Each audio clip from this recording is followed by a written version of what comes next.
Estamos de volta aqui no canal Viver Brasil com o AgroBio, nosso jeito diferente de falar de agronegócio, de agropecuária, de agricultura. Estamos recebendo o Felipe Gomes, que é do coletivo Aelixo, e estamos recebendo também a gerente de fomento à agricultura da Prefeitura de Belo Horizonte, Edglênia Lopes. Ela que está conversando com a gente via link. E só uma curiosidade aqui, a Edglênia Lopes, ela é irmã de uma jornalista sensacional, pessoa sensacional, a Edilene Lopes, que eu fiquei sabendo agora, um pouquinho antes da gente entrar no ar, mas o nome é muito parecido. Um abraço para a Edilene Lopes, que está agora, hoje, morando em Brasília. Agora ela está lá com o pessoal lá cobrindo o Senado, a Câmara dos Deputados, grande figura. Edilene, a gente fechou o bloco passado falando dessa questão da agroecologia ser necessária, de ter um caminho para isso, quando eu falo sobre a sustentabilidade. Hoje, pensar em agricultura é necessariamente pensar em sustentabilidade, não tem caminho sem volta? É um caminho sem volta, melhor dizendo? Bom, Fabiano, eu acredito que não seja um caminho sem volta. Eu acredito que pensar agricultura, pensar crescimento, pensar sustentabilidade, porque os nossos recursos naturais, eles são finitos, né? Então, se a gente não pensar no cuidado com eles, para que eles permaneçam e sempre produtivos, eles vão acabar. Então, eu acho que a agroecologia, a agricultura sustentável, orgânica e agroecológica é, de fato, o caminho para que a gente continue produzindo sem esgotar os nossos recursos naturais. Então, é isso, é cuidar do solo, cuidar da água e produzir alimento saudável. Felipe, quando a gente conversa tanto com o pequeno produtor, quanto com quem está pensando ali com os grandes, né? A gente até falava isso aqui na semana passada com a presidente da EPAMIG, e também com a secretária de Agricultura, que a gente ouviu no início da semana. A gente lembra da agricultura, do agronegócio, aí sempre tem aquelas listas da Forbes, né? Os 100 maiores empreendedores, as 100 maiores empresas. Mas um dado, para você que está chegando agora aqui no canal Viver Brasil, não viu esse programa? Depois acessa lá no canal Viver Brasil, no YouTube, e vá nesse programa, a entrevista.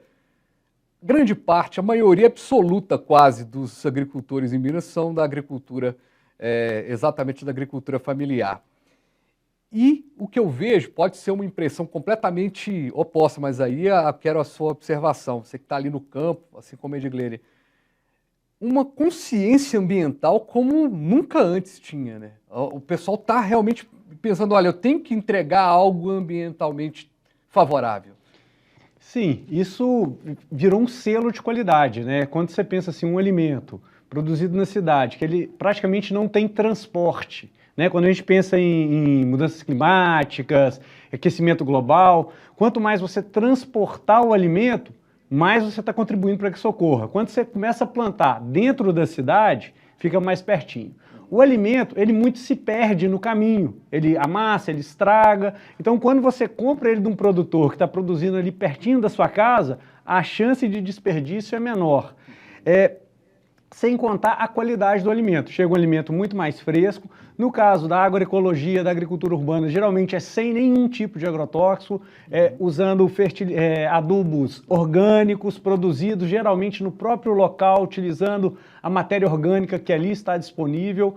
Então, isso vai trazendo uma série de questões que aumentam o quão aquele material, aquele alimento, ele é saudável, ele é nutritivo, até o sabor dele muda, até o sabor fica mais intenso. Apetitoso, né? Sim, exatamente. Agora, Edglênia, e de certa forma, você percebe essa mudança de panorama quando as pessoas, isso que eu comentei aqui com o Felipe, né, de pensar sustentabilidade, eu estou entregando esse selo de qualidade. Quando passa por um projeto como esse, do Agrofloresta, e tem esse caminho todo, essa chancela da prefeitura, dos órgãos ali, isso dá uma moral para o produtor buscar ainda mais caminhos e, de repente, tentar mesmo o empreendedorismo nessa área da agricultura? Com certeza, Fabiano. Em Belo Horizonte, a gente está num município muito rico, com muitas áreas, né? Áreas públicas, áreas que podem ser transformadas em áreas produtivas. Então, a gente tem uma política pública que incentiva e apoia o agricultor que quer a produzir, é de fato ali um caminho aberto e uma possibilidade de cada vez mais extensão dessas áreas, né? E é isso que o Felipe falou, é trazer a produção para dentro da cidade, é fazer com que pertinho da nossa casa tenha uma horta comunitária e a gente possa acessar alimentos ali produzidos, saudáveis, e além de tudo saber a procedência desses alimentos, né? É muito diferente quando você pode colher, quando você pode conversar com o agricultor, quando você pode saber a história dele, o que levou ele a produzir.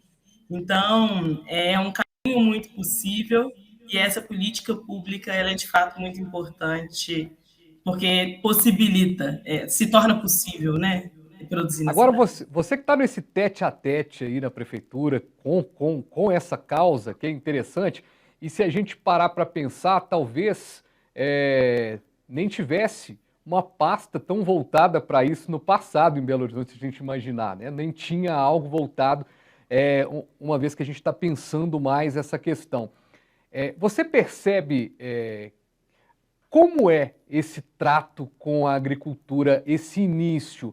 Falta ainda, de repente, treinamento para as pessoas terem uma possibilidade de agricultura? Porque nem a agricultura tem gente que tem o tino, tem gente que tem que aprender com mais tempo. Como é que é isso? Como é que vocês trabalham isso na agricultura familiar tradicional, do interior e tudo mais? Vem o avô, depois o pai, o filho, e aí a coisa vai acontecendo.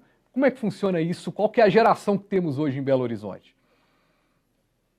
Olha, Fabiano, se eu te contar que a gente tem um grande intervalo com pessoas de diferentes idades, origens e com o mesmo interesse na produção, você fica até indignado, assim, porque não existe um padrão dos agricultores urbanos, não. É acessível e possível para todos. Uhum. Falando um pouquinho da política pública de segurança alimentar aqui no município, ela já vem de longas datas, ela já está aí pelo menos com uns 23 anos, 20 anos por aí, da década de 90, e por muito tempo, assim, né? Em vários momentos, o foco foi diferente, né? A gente teve um boom das hortas escolares, que inclusive nós temos muitas hoje ainda, já chegamos a atender mais de 161 escolas municipais com hortas, né? Dentro ali do equipamento. E de 2017 para cá, a gente vem vendo uma demanda cada vez mais crescente pela agricultura urbana, né? De coletivos procurando áreas para produzir. Dentro da prefeitura, como a gente trata isso? Tem esse processo seletivo que eu falei um pouquinho no início, que são os credenciamentos das inscrições. Então, os coletivos eles podem se inscrever indicando uma área e falando: opa, prefeitura, eu quero produzir aqui, tem jeito? A gente pega essa informação, liga na Secretaria de Fazenda e fala: Secretaria de Fazenda, essa área está liberada, é pública, tem algum projeto previsto para ela? E quando eles falam não, sem nenhuma objeção, e aquele coletivo atende os critérios de seleção, né? Ser comunitário, ser comprometido, ter indicação de uma área, alguns outros, né, critérios sociais, a gente começa esse processo de fomento, que é reuniões com os coletivos para capacitação e formação técnica, doação de insumos, doação de mudas, e vai acompanhando esse coletivo por longo tempo até que ele consiga caminhar com as próprias pernas. Esse. Então, não saber plantar não é um problema. Entendi. A pessoa vai aprender e vai se capacitar. Agora, esse mapeamento aí, acaba que o Felipe é um cara que no coletivo É Lixo acaba ajudando muito. É aí que eu digo que é o momento em que todo mundo se junta para fazer a coisa acontecer. Seja uma ONG, seja quem é governamental, quem não é governamental. Porque você também, no seu trabalho, você acaba fazendo isso. Você acabou de citar um exemplo, né? Sim, a força do coletivo, ela é fenomenal. Né? Dentro do E-Lixo, nós começamos a articular a articulação de resíduos orgânicos de Belo Horizonte. E uma das ações que a articulação tem feito é o apoio às hortas comunitárias para o acesso à matéria orgânica de qualidade para fazer a cobertura dos seus terrenos. E junto com uma ONG que atua na comunidade do Cascalho, a ONG Flor do Cascalho, nós conseguimos um terreno cedido pela prefeitura através da Urbel, que vai ser transformado numa horta comunitária. A ideia é ser ali um ponto de venda, né, ensinar empreendedorismo para a molecada da comunidade, vendendo alimento, gerando renda, gerando prosperidade e sempre com a comunidade, né? Tem diversas lideranças que vão estar ali atuando, que moram ali perto, que já fazem plantio em espaços menores, então agora vai ter uma horta lá de 900 metros quadrados no coração do bairro ali para vender para Gutierrez, Grajaú, Barroca, Luxemburgo, uma horta ali. Agora, estamos falando de Belo Horizonte, obviamente estamos destacando aqui porque temos a presença de alguém importante da prefeitura que está nesse processo. Agora, pensando um pouquinho, aí eu quero abordar com vocês dois também, Felipe, começando com você, pensando no Brasil como um todo, mas, claro, vamos diminuir um pouco o raio falando de Minas Gerais. Dá para ampliar como é que é o cenário que a gente tem hoje da agrofloresta urbana nessas outras mega metrópoles, né? Quase metrópoles, né? Uberlândia, Montes Claros, né? Você tem cidades aí que poderiam ser capitais em outros estados de Minas Gerais. Sim, e não precisa ir longe. Por exemplo, em Contagem. Em Contagem tem um trabalho de agroecologia sendo desenvolvido maravilhoso, com diversas iniciativas espalhadas pela cidade. A gente pega Sete Lagoas. Sete Lagoas tem um exemplo que eu falei que foi uma horta que ela já tem mais de 20 anos, que ela veio justamente de um acordo entre prefeitura, comunidade e a companhia de energia. Então, sim, existem vários modelos. A gente pega o polo agroecológico da Zona da Mata.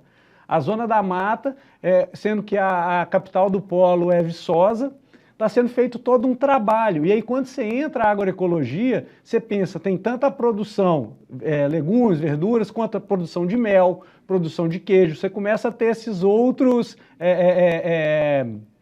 tipos de alimento que vão sendo produzidos e comercializados, sempre pensando direto do produtor para o consumidor.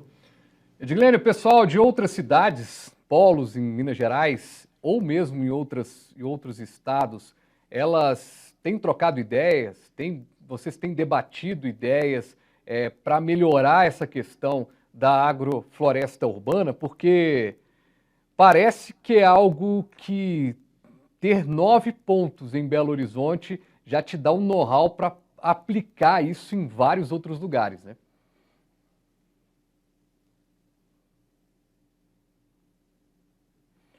A Edglênia, ela fechou o microfone, Edglênia. Ela fechou o microfone. Vamos ver se ela liga o microfone novamente. Vamos ver se ela ligou o microfone. Gente! Ô, gente, aí, viu? Aí, eu estava justamente falando. Mas eu falava com você, Edglênia, sobre essa questão de poder transpassar essa coisa de Belo Horizonte para outros polos. Tem acontecido isso, essas conversas? Tem acontecido, Fabiano, e eu estava justamente falando das agendas virtuais. E uma das coisas que a gente mais ouve é: fechou o microfone, tá mudo, né? A pandemia trouxe para a gente a oportunidade de conversar com outros estados, outros municípios, outras prefeituras e, assim, visitar, né? Fazer esse intercâmbio de informações. Então, ano passado, no Seminário Internacional de Segurança Alimentar e também em outros momentos, a gente teve acesso a várias agendas espalhadas pelo Brasil, como São Paulo, Rio de Janeiro, Recife, e temos trocado figurinhas, sim, para pensar o futuro desses municípios e a responsabilidade do poder público, né, quanto gestor do espaço, né? Como que a gente pode, junto com a comunidade, pensar o futuro das nossas cidades, né? Então, tem sido possível trocar essas figurinhas e tem sido de uma riqueza imensurável.